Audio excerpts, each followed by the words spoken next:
যুক্তরাষ্ট্রের বিভিন্ন বিশ্ববিদ্যালয় এখন ফিলিস্তিনের পক্ষে এবং ইসরায়েল বিরোধী বিক্ষোভে উত্তাল। এসব বিক্ষোভে ইসরায়েলের সঙ্গে সম্পর্কিত কোম্পানি এবং ব্যক্তিদের বয়কট করার আহ্বান জানানো হচ্ছে।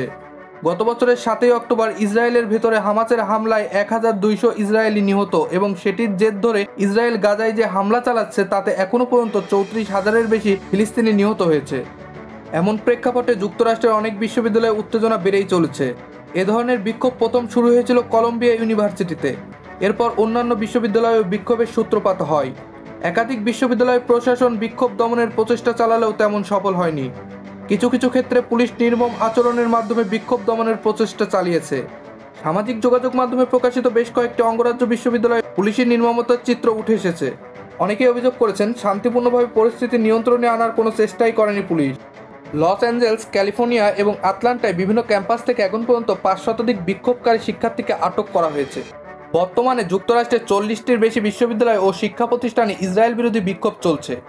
শিক্ষা প্রতিষ্ঠানগুলোতে বিক্ষোভ সামাল দিতে যখন মার্কিন প্রশাসন হিমশিম খাচ্ছে, তখন ফিলিস্তিনিদের পক্ষে বিক্ষোভ ছড়িয়ে পড়তে শুরু করেছে বিশ্বের অনেক দেশেই। বিভিন্ন আন্তর্জাতিক গণমাধ্যমের খবরে বলা হয়েছে, শিক্ষার্থীদের বিক্ষোভ ইউরোপের ফ্রান্স, ইতালি থেকে অস্ট্রেলিয়া পর্যন্ত বিভিন্ন বিশ্ববিদ্যালয়ে ছড়িয়ে পড়েছে।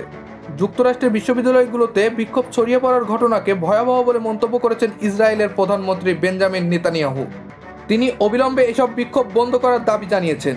এ অবস্থায় শিক্ষার্থীদের আন্দোলন শেষ পর্যন্ত কতটা সফল হয় সেটাই দেখার বিষয়। মুসাব্বির আল নাফিস, আপডেট শিরোনাম।